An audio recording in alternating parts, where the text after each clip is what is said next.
Okay, here we go.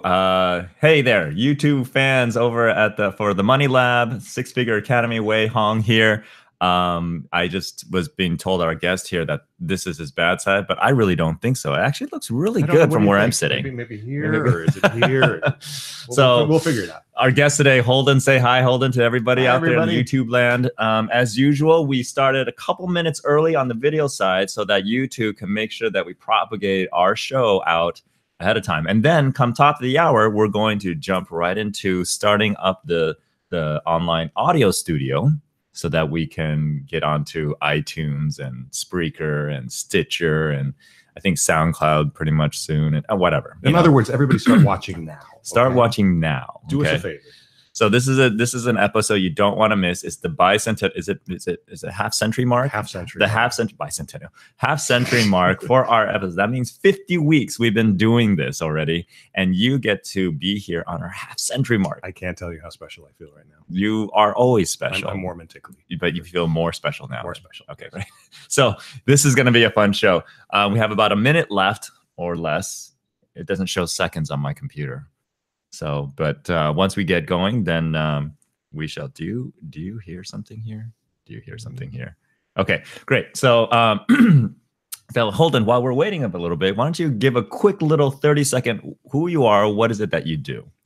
My name's Holden Zalma. I've been in the alternative health world for a really long time. I started out as a trainer over at USC. I was the guy that ran on the football field when they hurt themselves. Got a degree in psych, minored in PT, did some acupuncture school to confuse me, and then started a business over in Culver City, California, about 23 years ago, called MetaTouch. MetaTouch. And this guy has been called the Magic Man. With that being said, let's go ahead and share this with the rest of the world. It is top of the hour, so quiet on the set as we fire things up. Stay tuned.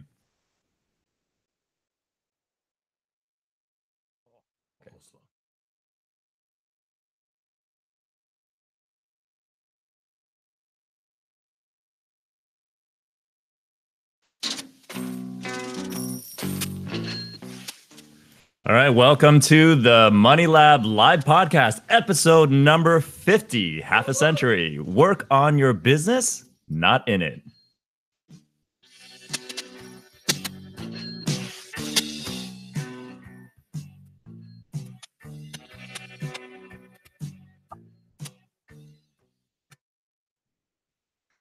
All right, welcome back to another live broadcast of the Money Lab podcast from the Six Figure Academy. I am your host, Wei Hong, and that's just me from the Six Figure Academy. Now, this is the podcast where we give you tips, strategies, and interviews with other entrepreneurs on how to create the ultimate six-figure entrepreneurial lifestyle, free of bad money stories, money anxiety, and stress so that you can monetize your dreams and execute your genius. Now, if you are joining us live today, or rather, and you're not on YouTube live, make sure you get on Spreaker.com or download the Spreaker app on your mobile device and search for the hashtag #TheMoneyLab so that you can join us in the chat room and ask questions and interact with us and our guests today, or even request a specific topic to discuss that will help support you in your quest for the ideal six-figure lifestyle. Now, while you're there, subscribe so that you don't miss an episode and can catch us every week. For all other ways to find us, go to the sixfigureacademy.com/radio for all the details. And if you haven't already downloaded our free ebook, From Money Anxiety to Six-Figure Mastery, make sure you go to go.thesixfigureacademy.com, and that's all you have to type in the URL, go, like run, to the go.thesixfigureacademy.com and get it there. It's the perfect complement to all the things we discuss on the show, and quite frankly, it could change your life. Now, and if there's something you love about what you hear on this episode today, which you absolutely will, because I have an amazing guest that I've known for a long time, and he's been known to be absolutely life-changing in what he does for a living. And if you know somebody something that we talk about today that could help someone that you care about, remember, sharing is caring. So share this show to that person. All right. So for those of you who have been following, we did have I did go and MC this EMBTE, the Energy, Mind, Body Transformational Experience this past weekend. It was super awesome. So much so, I think we're going to make this a thing and keep doing it and doing this thing. But with that being said, enough about me, enough about us. let's go ahead and bring our guest onto the show, bring him on air. Let me give you a little bit of a introduction, okay? Holden is a longtime friend of mine. We've known each other how long now? 25 years more. 25 years. maybe more than 25 years. 25 years. Holy cow, where was I? I don't even know where I was 25 years ago. But we've known each other for a really long time. When we both had hair. When we both had. So for those of you who are watching, you can probably see that you've got a couple bald guys in the studio today at the office. And there's something about this dynamic that is going to make this show absolutely fantastic. But I've known Holden for a really long time.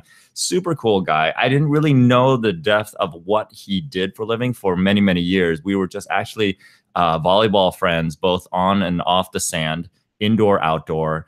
And I just kind of knew him as this chill, laid back, cool guy who has the same hair, same barber as me. And then one day, I think it was years later when we, disconnected, we got back in touch. And then that's when I finally asked him, because that's when I became a real friend, and asked him, what do you do? Because I was a terrible friend before and never cared. No, just kidding. Just because you were a little self-centered. It's okay. It's okay. It's okay. Yeah, I was very angry. No, it's kidding. And then I asked him what he does, and it blew me away. And then after having experienced what does he do for a living and what he's done for other people and hearing the different stories, I said, oh my goodness. I mean, why aren't you world renowned at this point? Because there's a very unique way of you doing things. And I haven't even mentioned what is it that he does for a living. I'm going to let him do that. But that being said, get ready for an amazing, fantastic show today, where you want to probably take some notes on how to basically have what he's talking about change your life. Because the show that we're talking about today is, kind of a reflection a bit about his own experience and what he's learned on how to work on your business and not in it. But let's first talk about what is it that he does. Welcome to the show, Holden. Thank you for finally getting on the show. Oh, wait, thank you for finally having me. Yeah. Just waiting for the call over and over and over for and years. It finally comes. Like, oh, he lets me come on the podcast. I know.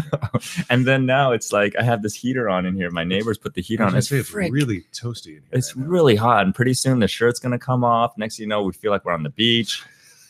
It's just become a whole different show. Might turn into a very different show, and especially with my business, it's not so good. Yeah. So let's say so. Tell the audience what it is that you do for a living that makes you and the Magic Man piece is not something. It's not self-declared. It's not self-dubbed. People have been calling you the Magic Man for many years. So let's tell the audience what is it that you do. I'm weird. I mean that's a good start. That's the niche. He's in the weird niche. I just go straight to weird. Yeah, he's a weird niche. Well, the way I kind of describe it, to understand what I do, I kind of have to give you a little bit of background how I got there. Yeah. When I was going to college, everybody's trying to figure out what to do. Of course. What am I supposed to do with my life? My dad was an attorney. I was like, well, should I do that? I'm like, it's not really my gig. I'm like, well, should I become a doctor? I'm like, I don't really like doctors that much. And, I mean, they do amazing things and definitely have their space, but right. is that for me? Yeah. Like, but I love people. I love being around them. I love listening to them. I thought I was going to become a psychologist for a moment. I thought I was going to become a fireman for a moment. Wow. There were a fireman. I wanted to be a fireman, but that didn't work either. Yeah. So I kept trying to figure out. You saw Backdraft and it was like, oh no. Yeah. It was a quicker way to lose the hair than it naturally came, but I figured maybe not so much. Right. So I was trying to figure out what to do, and I was reading some article and saying, oh, physical therapy. That's the new up and coming thing. There's going to be jobs. You're going to be able to make $60,000 a year, and that was a pinnacle. That was like, oh wow, that's a lot of money. Right now. It's not even six figures. It's like 60,000. 60,000. It sounds like six figures, but it's 60,000. Not really. So I found a school. I ended up going to USC. Mm-hmm. I entered into the psychology program there and found that a lot of the stuff I was doing with my friends, mm-hmm. I was counseling. Mm-hmm. But then I realized, okay, the more I got in depth into that story, I realized most of my classmates needed more therapy than they could give. Right. And that kind of worried me a little bit too. I said, maybe this isn't the best thing for me. So I ended That's what I hear. Yeah, just a little bit. Yeah, people are drawn to study psychology because one, they want to fix themselves, but then they forget that they have to fix themselves first before they start fixing others. And that's not to blast all psychologists. There's amazing psychologists out there absolutely that have their stuff together and understand. I'm glad you threw that disclaimer in there before we get completely shut down. Yeah, because what happened? Holden went on. We got all this hate mail. What happened? I got to run away. I leave the country now. So I got a job with the athletic department at USC as an intern. And one thing I found, which I didn't realize at that moment, was tenacity that I had to get something that I wanted. So I showed up and I went to the guy that ran the program and I said, okay, this looks really interesting. I'd love a job. Do you have any openings? And he's like, no, we don't have any right now. I said, when you will? He's like, no, I don't know. I said, okay, I'll come back. So I ended up coming back every day for 3 months.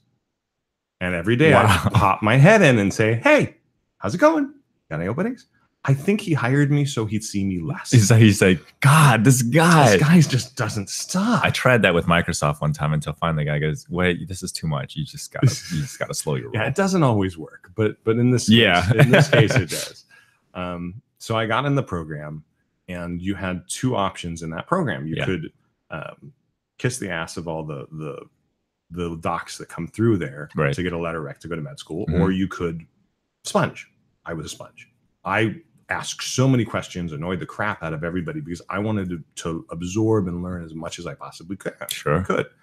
And what I found was I liked a certain amount of the things they were doing, but I really didn't like another chunk of it.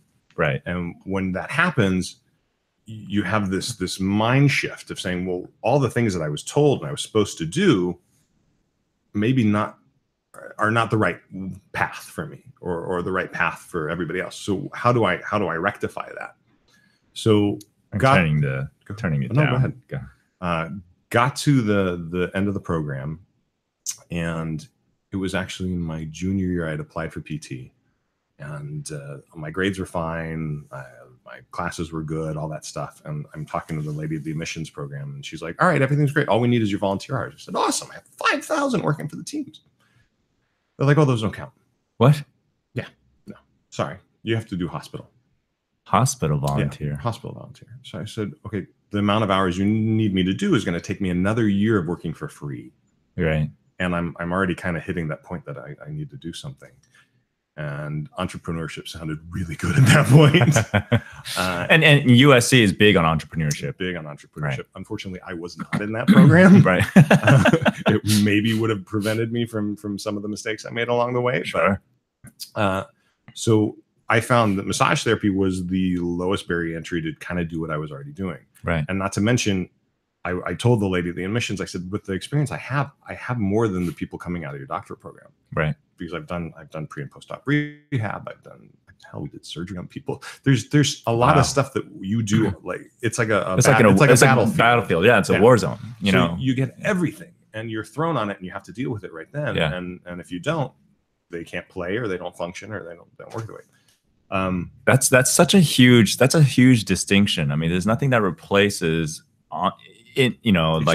experience and real life circumstances. I mean, we had a dentist on our show who worked as in the Middle East in triage, and he was and his part of his success is his ability to kind of adapt and adjust really quickly and know things that most dentists don't know about the human body. Just like I think that's a big piece of why you eventually became the Magic Man.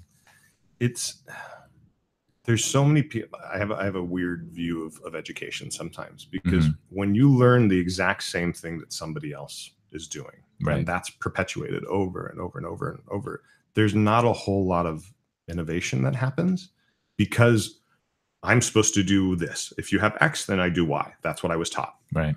But if you never learned from that how to get to Y, you have to create a way to get around there. And that's kind of what I was forced to do. Right. So because I didn't get the pieces of paper, there was, the community, your parents, everybody's, oh, you have to have validity. You have to have that thing that somebody else tells you that you're worthy. Kind of like marriage licenses. Yeah. Is that too far of a stretch? I thought that was just a drain on your bank account. Yeah. So I started this business and I looked at who was in it, and I interviewed all these people. I go to different spas, I go to different businesses that were established, and I took everybody out to lunch. That's how I started. Oh. And I said, and I was 19, 20 wow. at the time. All right. And I said, okay, well, I want to know as much about what you do and the pitfalls and the goods and the bads. And the joys, whenever you approach a business person and you ask them to talk about their business, they do.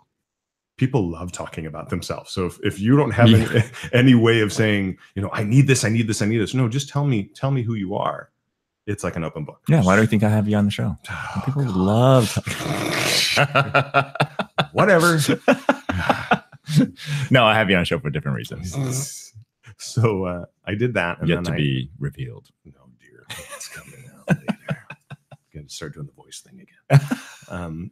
So I took that and I decided that I did not fit the mold of a normal massage therapist. Most massage therapists are more granola. Usually we're working at 5 to 10 different places, barely scraping by, had no business sense whatsoever. And I said, well, I think I can handle this a little differently. Right. So I read some articles saying corporate massage was the new thing. Like, okay, well, let's see what we can do. Knew nothing about it, bought a chair. I didn't look exactly like I do now. Let's put it that way. My waist started around my nipples. I was probably about 20 pounds lighter, had a big Jewish fro. And I went into Century City Towers, and my goal, I parked and then realized I needed $30 to get out of the parking lot, and I didn't have it.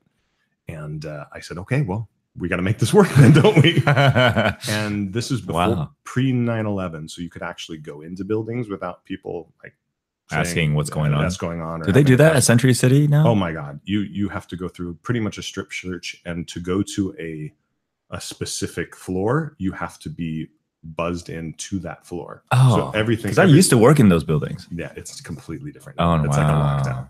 So this was before that, where I literally went in the elevator and I went to every single floor and I knocked on every single door. And by the end of the first day, I had Deloitte & Touche, Lifetime TV, USA Networks, and a law firm as clients, and I got parking validation. And you got parking validation. I never had sold anything in my life. Didn't know what the hell I was doing. And you just had it very clear to what you wanted. I had a clear, and I had a pitch. And my pitch was, I wanted to speak to the office manager. Why? I want to give her a free massage. Why? I said, that's all. That's it. And then I'd get her in the chair and I talked to her and I said, all I'm asking is if hear what I have to say. If you like it, keep me around. Worst comes to worst, you got a free massage and you kick me out. And that was it. There was no stress. And every single time I'd go in, I'd make a sale. So I started that, and then it expanded. We tripled our income every year for the first 4 years. And this is the first year. First year. And you took from 0 to... let's put it this way. I had just moved in with my ex-wife in an apartment. She wasn't an ex yet. She wasn't. We weren't married yet. We started cohabitating. And I told her, that's where it all begins. That's where it all ends. We won't go there. That's a different show. That's a different show. But I told her, I said, I can't make rent this month. I just started this business. I have no money. And her comment was, don't worry. I knew I was going to be supporting you the rest of your life anyway. I was like, oh, well, the rest of your life. Thanks for the vote of confidence. I appreciate that. But then what was it? By the first week of the month, I had half the rent. By the second week of the month, I had the full rent. By the end of the month, I was making more than she was as a nurse. In 1 month. In 1 month. This is what's so amazing about entrepreneurship, that there is no limit to how quickly you can make things happen. It's a matter of what? That conviction, commitment. I had nothing to lose, and I knew what I wanted, and I'd go out there every day and hustle until I got it. And I don't know if it was youth or tenacity, but that's probably a little bit of everything, right? So I had that kind of created the impetus to go into that world and have enough revenue that we can do stuff. Then I had a clinic too in Culver City that was small. But what I found is all the stuff I learned at SC and the way I approached stuff was I look at the body differently. You go to the doctor, everything's very myopic right now, which is hyper focused on, you go to the hand guy for the hand, you go to the neck guy for the neck, you go to the shoulder, the elbow. Specialist. Everything's overly specialized. Nobody's looking at you anymore. The big picture. So I kept getting all these people that were getting treated for their specific symptoms, but not getting any better. So they'd get, you know, because it's what, all connected? It's what? What? And the mind too? What? What? Stop it. The hand's not connected to anything. No. So hand specialist, no Just, elbow, no shoulder, no torso. Just hack it off. Yeah, okay. That's what I thought. You know, I think that's kind of the right. No, I love that you're mentioning that, because a lot of what makes the technology that we work with, so because we look at the whole picture. Oh, yeah. We're looking at all the pieces, because if you're talking about, in your particular, the human body, and if you think that your finger is not somehow connected to your toes on some level, then you're talking about a disjointed body. Yeah. And that's why we have disjointed challenges, right? Well, HumanOp is so, it's awesome. And I went through the process with him, and it's just how you can kind of... Him? I'm right here. With me? That guy. How I went through it with Wei. But it pairs down everything, every aspect of your personality in your life, and how you relate to things, and what excites you and what doesn't, how you deal with different stimuli. And it's fascinating how well it tunes into that, just from, and it's like perfectly in alignment with what you do, because, and you got it so fast, because that's what you do in essence, in helping people and getting to their source of their problem or something like that. So wow, so within the first month, you pretty much and this is your first stab at being an entrepreneur. Yep. And within the first month, you just took over and just completely blew out her expectation, your ex's expectation to having to support you. Pretty much, yeah. So it continued. We got bigger and bigger and bigger, and there was a lot of learning curve in it, because I didn't know what I was doing at all, especially business wise. So I charged too little. I thought, wow, we got a check for $10,000, but wait a minute, my payroll is $9,998, so there's only $2 left. This isn't so great. So there was a definite learning curve with everything. And then during that time, it was the .com boom, and then it was the .com crash. So we lost all of our corporate business. We were seeing roughly 50 accounts and probably 2,000 to 3,000 people a week. In 2 weeks, they all went bankrupt. Wow. So I had to reinvent. Or they went back, or they scaled back, or just... No, they literally went back. eToys was one of our biggest clients. Oh yeah. And they went from having 900 people one day to 30 the next day. So and the weird thing is the site ran perfect. So there was a lot of fat in these companies, but that, despite so 30 people on this site was still just fine. Wow. I remember talking to the CEOs of those companies, because I'd be one-on-one with them. I'm like, oh, well, this is a wealth of knowledge. I'm with these guys that are running these multi-million-dollar companies, and I'd be counseling them. And I'd be sitting there. I'm like, well, I know your stock, your investors want to see X, Y, and Z, but don't you think you should run a little bit of a profit? Or maybe you shouldn't overextend yourself quite as much if your revenue's here, and your profits or your expenses are here. How is that ever going to balance out? Oh, well, we're just going to sell it off, and then the stock will make the rest. I'm like, it's not sustainable. Well, that was that whole .com bubble. Mentality. Just build it as fast and as big as you possibly can, with no gauge of anything other than that, and no preparation. And somebody else will buy it, and you'll be okay. Kind of like the housing boom and crash and stuff like that. Same thing.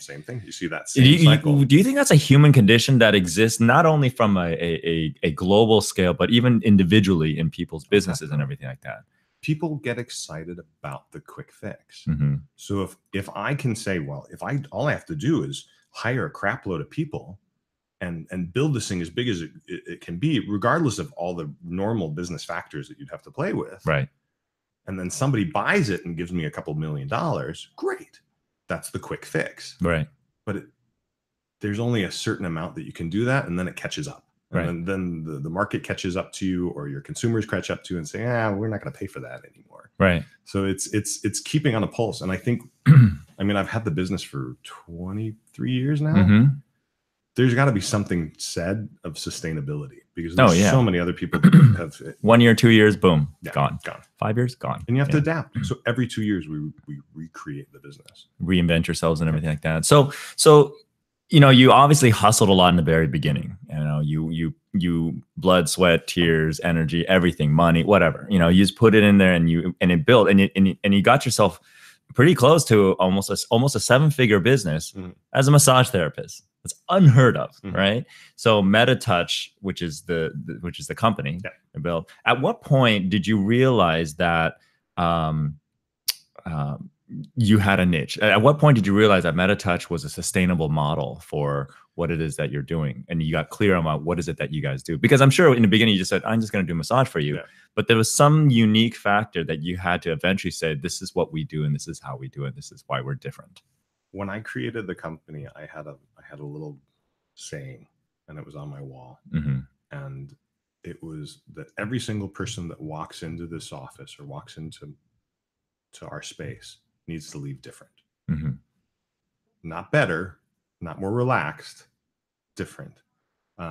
Every spa I went to, every massage person I went to, you see patterns. You see them do a set thing, and you're like, okay, I'm relaxed, but I get to my car and everything still kind of hurts. Right. I wanted people to literally walk in saying, I can't walk, I can't move my head, and leave, oh my God, I can move my head. My body feels better than I've ever felt, and I have more energy than I know what to do with. What the hell just happened? So different in a better way. Not different, not like okay, now I'm crawling out. Now I need to be wheelchaired. I was a man, now I'm a woman. What's happened? What happened? I'm really here? Confused. Holy cow. So it's a different kind of transformation. That's a different show too. So with that mindset, I started differentiating myself from the pack, because my industry went from there was nobody that had massage places to now there's 6 million of them, and they're all in a price war. You got the Thai massage, you got the Chinese, you got the Burke Williams, you got the massage envies, and all those things. Everything's very price driven, where it's if we can give them the tiniest possible rate, they'll keep coming.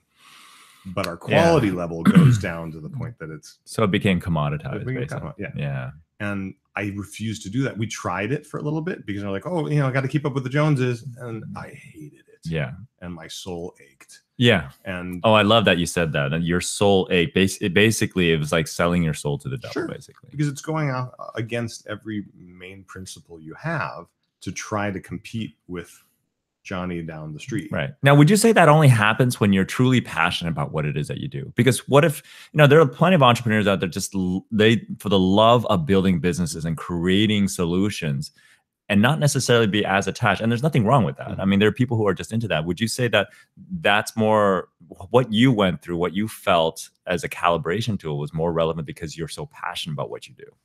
I'm the type of person, I can't sell something unless I believe it. Right. I remember there was a guy that came up to me in like the middle of my career, and he owned he was a high level at one of the pharmaceutical companies. He's like, you'd be a great rep. You could be a manager. You can make $200,000 a year easy without, just doing this, this, and this. And I said, you know what, but I can't, because I don't believe in what you're peddling.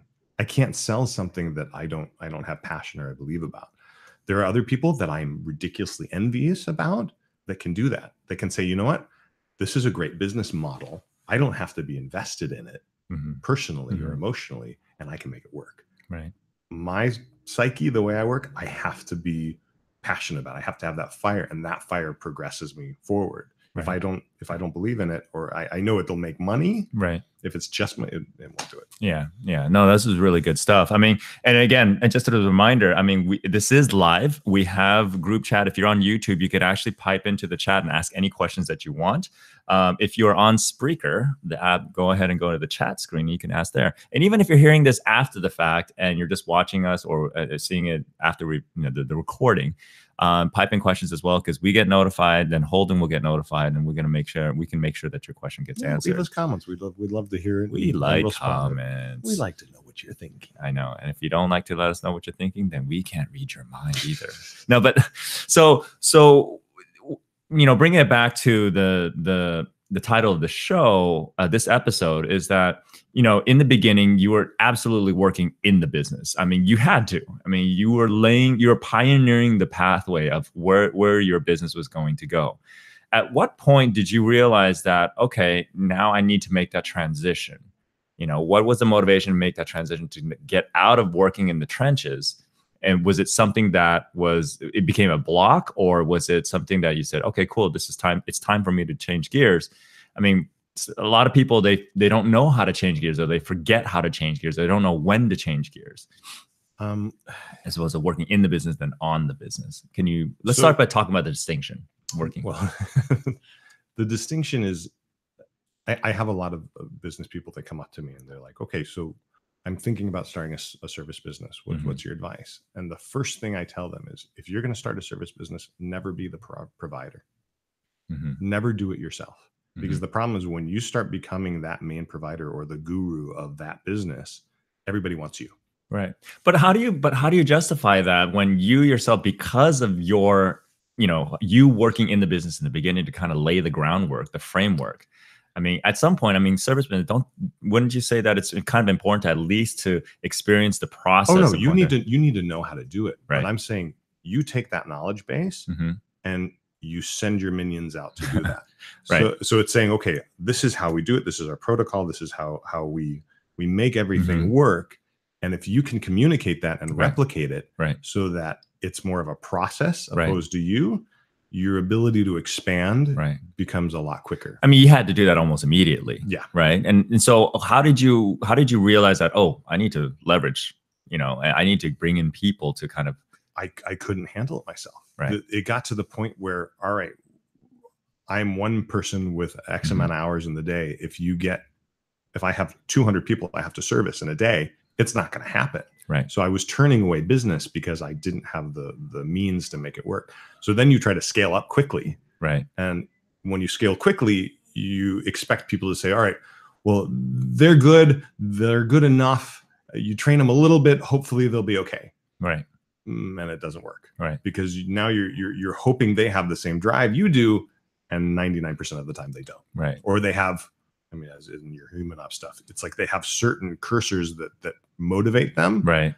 And it's not always the same thing that motivates you. So you're not going to get that kind of same kind of, yeah. So what we're starting to hear from you now is, here are some of the trials and tribulations of growth, the pain, the growing pains, if you will. I mean, it's almost, it sounds like you almost had to go through that to truly understand what it means, the distinction in your particular model, how to work in your business or on your business, and how to go back and forth. That it sounds like it's almost like a dance between the two. Oh, it's totally. Right? And you fall back into it. I mean, that my biggest issue lately is I fell back into the working in instead of on. Right. Because you see everything's not working, the market's changing, you blame the world on everything that's going wrong, and you say, well, I'm going to go back to what I know. Right. I can fix people, I can help people. Right. So the problem with that is, not to toot my own horn, I'm good at it. Right. I'm really good at what I do. Well, you're the foundation. And I get people from a really crappy pain point or stuff that nobody else can fix to something that they're functioning. And I don't charge a cheap amount either. Right. And what that did was, I said, okay, well, so in a pinch, it can give you the immediate revenue flow and all the things that, because of your price point. And then you associate money with time. And you're like, well, the only way time for dollars. The only way I'm going to make X amount to make, payroll or get through the next week is if I physically work this much. Right. And you start forgetting about everybody else, because I can't control them. I can't bring people to them. I can't make them work the way I want to anymore. The only thing I can do is focus on myself.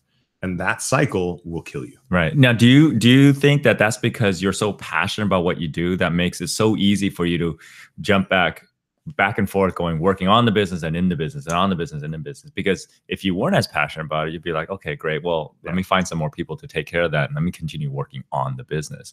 I mean, do you think it's because of that, or is there other factors in play? I think it's passion, and it's sometimes it gets frustrating because you put your faith in people, and you put hopes, and saying, okay, well, I'm gonna give you the opportunities, but they let you down. But in reality, it's not their fault, it's you. Right. So you're not giving them the tools or giving them the space to make it happen. Right. because you're locked in an idea that says, okay, well, I'm the only one who can do this. So that's what's going to go on. Yeah. And, you know, and I don't want the audience to kind of get the wrong picture. I mean, what Holden is sharing right now is it's a constant like growth evolutionary process. I mean, don't get me wrong. I mean, he has a fantastic lifestyle. You just got yourself another new home. You've been on vacations. I mean, you go on vacations more than anybody that I know, actually, to be honest. And I still don't think it's enough. and the business is doing well. It's just that you have a high expectation of what it is that needs to happen. You're constantly a student of the experiences, right? And so I want people to understand, like, these things that he's talking about today, that's what we can perceive as quote unquote struggle, is really just his sharing what, you know, this is, as entrepreneurs, our dedication, our commitment to growth and wanting to do things better every single day for our business, who the people that we serve. This is some of the stuff that you go through, right? Definitely. So working on your business, in your business, would you say that for entrepreneurs that this would be a constant, as long as you're wanting to grow your business, it's a constant dance and harmonious kind of like management piece? I mean, I think you hear people speak about business and they say, "Oh my God, this is the amazing thing. This is how I got from here to here, and I made zillions of dollars, and it was all a perfect thing." Reality is, you fail miserably multiple times. But don't you want to though? Yes, yeah. And I'm trying to teach my son the same thing. It's like, it's okay to fail. Yeah. Because that's where you learn stuff. It's when you fail and you give up. Right.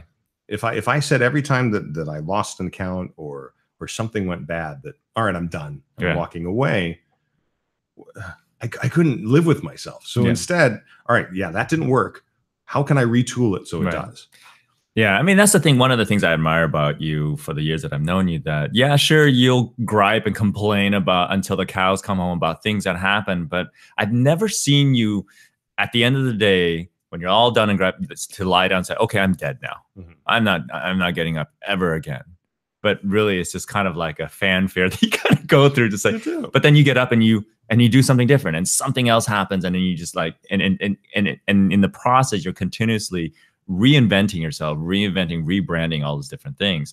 I mean, a testimonial just came in from one of your clients, from Luis Riojas. Oh, really? Yeah. Hey, he Luis, says, how are you? What's happening, Luis? Thanks for commenting. He goes, I've been seeing Holden since the late 1990s. And 1990s. I'm old, guys. Yeah. And he's the best. I've tried other places, and they don't even come close to the service intention that Holden and his practitioners and his therapists provide, right? And that's the big thing. I think one of the big things that you and I talked about over the years is what you talked about.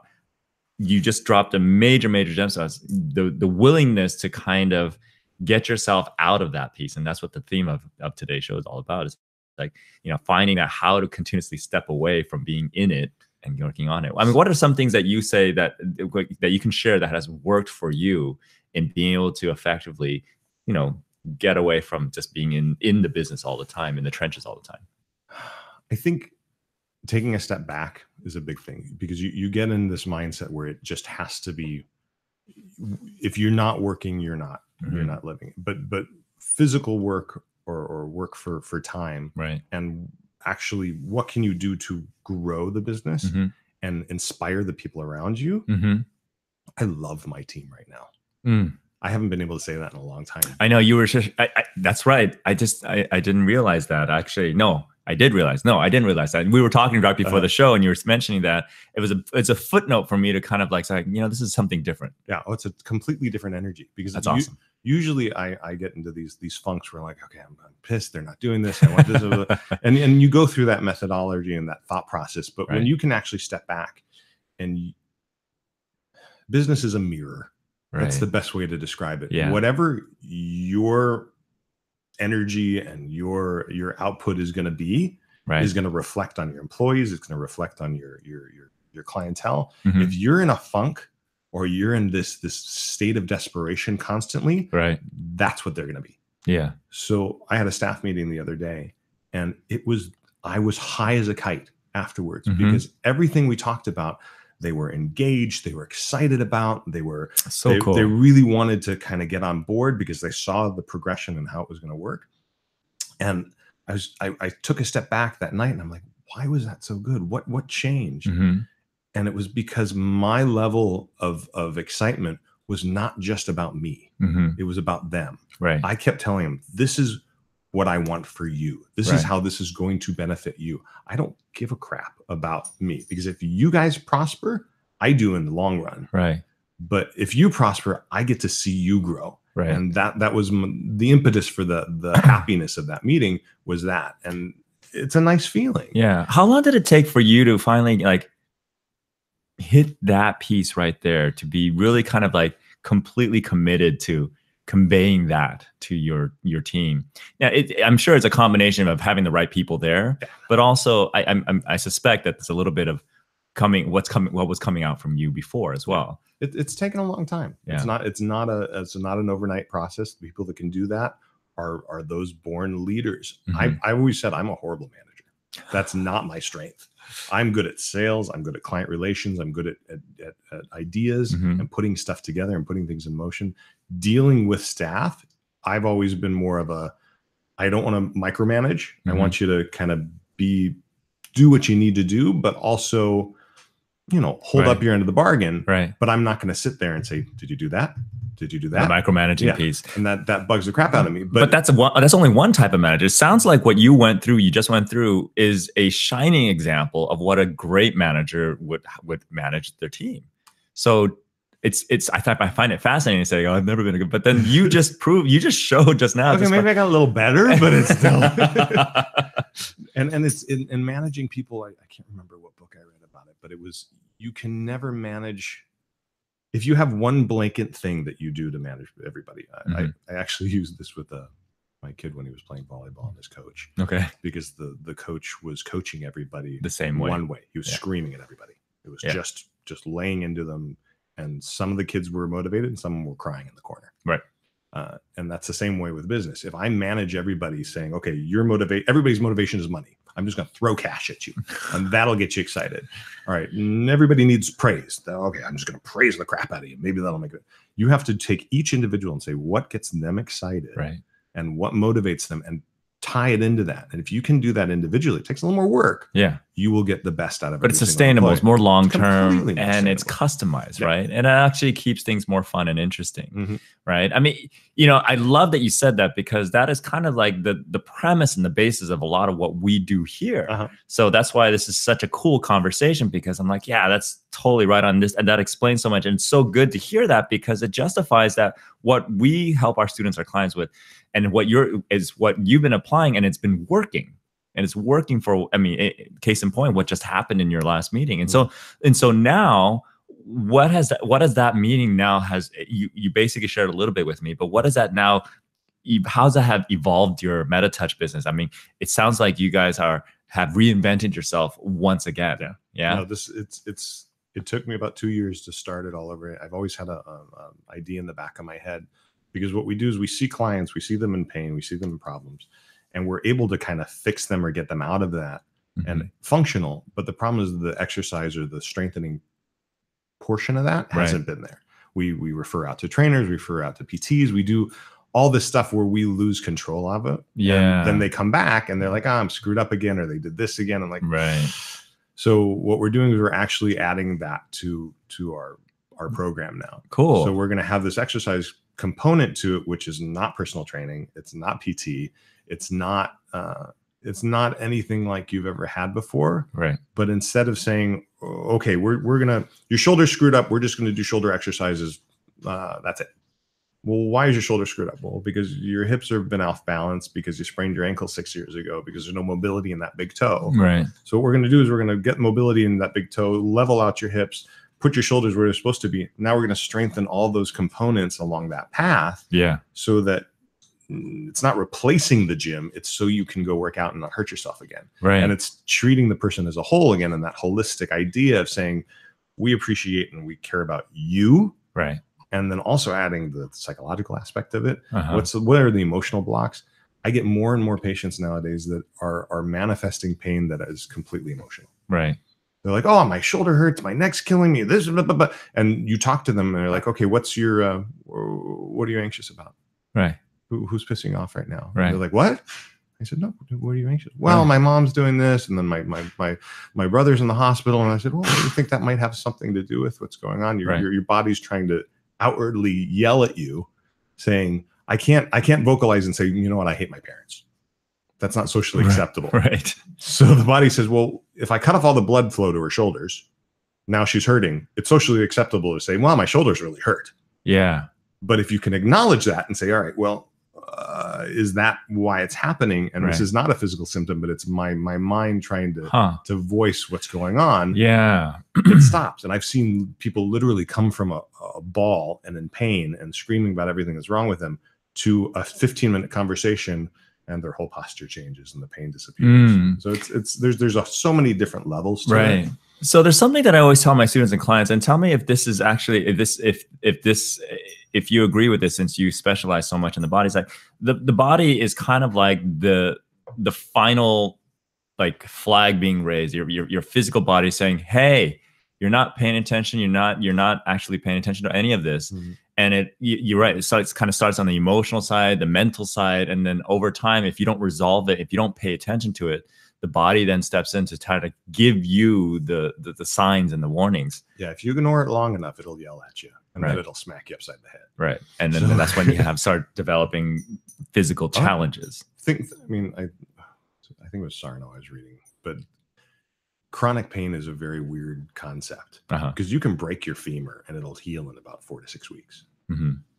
Why am I having a pain for years and years and years? The body likes being in a homeostatic state. It likes being where it's supposed to be. Right. So the only thing that you can kind of play into it is saying, all right, well, there's some external factor that's just screwing with it over and over and over again. Right. And you're locking into that. And then when we start getting in pain, we get anxious about the pain. Right. And it creates this feedback loop that just keeps happening over and over and over. And that happens in business. That happens with relationships. If you feel like you're stuck in one thing, you keep repeating it over and over again. So it takes something to break it from that pattern to then say, all right, well, where's it really coming from? Right. How can I address the actual problem? And then everything else kind of subsides. Right. And so the impact of what you've been able to then do, because you address the entire being that comes in it. So it's not just a massage therapy. It is almost like a complete holistic makeover, if you will. And that's kind of the commitment that you have to your audience.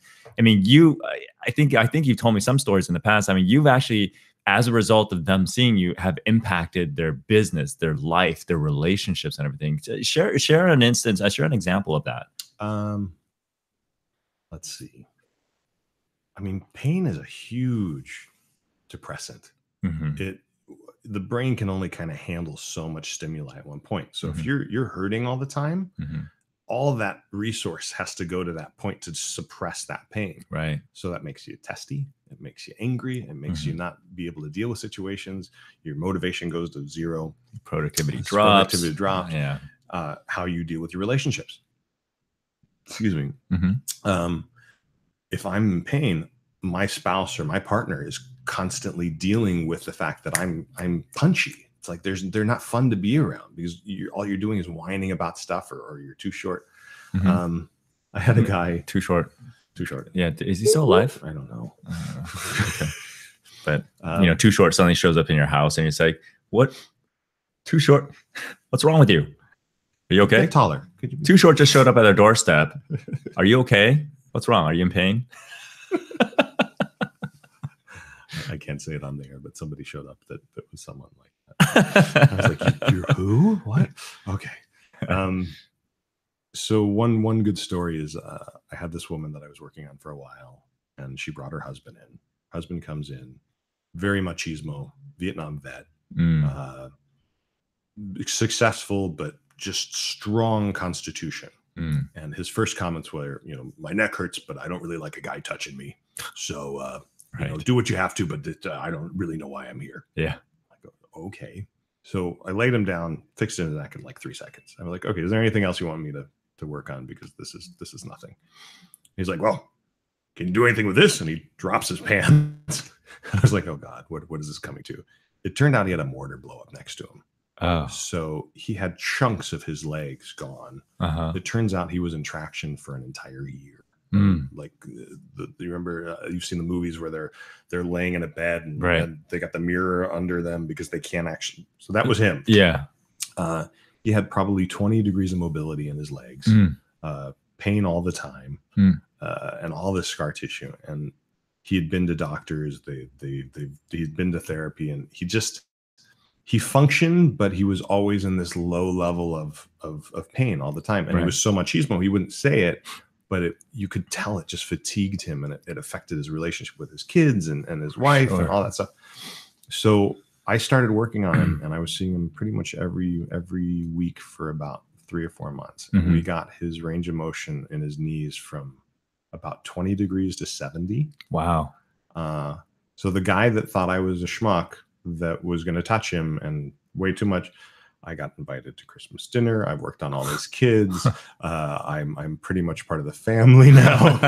and because it's changed his life and his mobility and his functionality. Now he's quite a bit older, and things are starting to break down again. But during that time, you get to see how changing somebody's, changes life, changing their physical life and their emotional side of it is such a huge shift. And the ripple effects. The kids probably had a much better father growing up with that period of time. And then all the people he sent because of his experience, that's another thing with referrals. I put a little quip there. There's so many people that say, oh, you gotta pay for referrals. You gotta entice them. You have to incentivize people for referrals. Right. My thing is, why not just do a good job? Yeah. If you change somebody or you affect something in their life, and they're a talker, they will tell every single person they know, and you don't have to do a damn thing. Right. And that's how I've grown most of my business, is referral based. Yeah. Yeah. That's what the base is, that book, Referral Engine. The guy talks about that, and just do good. Referral's an emotional decision, right? So, wow, this is, there's probably a ton more stories around that. Now, the question that I have is, it sounds like at some point there is that, and we talked about this years ago, where there has to be at some point where, I'm sure you've been thinking about it, where there's a method, like the Holden method or the Zalma method, or whatever the case may be, that are you entertaining that still? Or I put together a program, what's called the Fascial Shift program, which is pretty much my methodology from beginning to end, how to look at the person, pare it down to what's going on, and then the myriad of ways to treat each one of them. Because most methodologies out there are very A to B. So I have this problem. This is the solution you do for everything. It's the same solution for everything. Mine is like, okay, what's the emotional state? What's the physical state? What's their pain threshold? What's their body type? What's going on with them in their life? That's all going to affect how that treatment is. So if I get 10 people all with sciatic pain, I'm going to treat each one of them differently, but it's shown in that protocol. This is how you figure out what will work best for that one person. Okay. So that's teaching. That is kind of my retirement that I like to do. Sure. It's a great way to pay it forward. And you'd be teaching people who do therapy and massage therapy work. It would be for massage therapists, it would be for PTs, it would be for chiropractors, it would be for personal trainers, because it's not something they teach anywhere else. No. If you can understand what's going on with the body, where it's coming from, and get to the core root of the cause, even if you're just working people out like a personal trainer, if you can say, okay, well, your hips are out, but this is why, and this is what we need to strengthen because this is why. What better effect is that going to be compared to them just going through the motions and running 6 different machines all the same time over and over and again? And so basically people who learn this will be able to use that unique approach that you have, that's adaptable to whoever is in front of you. Exactly. Yeah, there's got to be more people out there being able to do what you do, because at some point you're not going to want to do it anymore. And this isn't the way it's supposed to look all the time. Yeah, your hands look funny right now. You're like a Tyrannosaurus Rex, but like with your claws turned inward towards your. I never can pick up towards your chest. Well, guess what? It's actually close to the top of the hour. Wow. Yeah, time just flew. So what I want to do is, people are gonna be listening to this, they're gonna hear it, and they're gonna want to reach out. And I'm telling you guys, if you haven't had a chance to experience what you can experience over at MetaTouch with Holden and his team, you've got to go. I mean, it's one of those things where if you're dealing with any kind of physical challenge at all, and you want to get it fixed, I mean, I've referred so many people over there, and they're just like, wow, you're right. He's amazing. He's magical. I've seen him once, twice. I don't need to keep going anymore.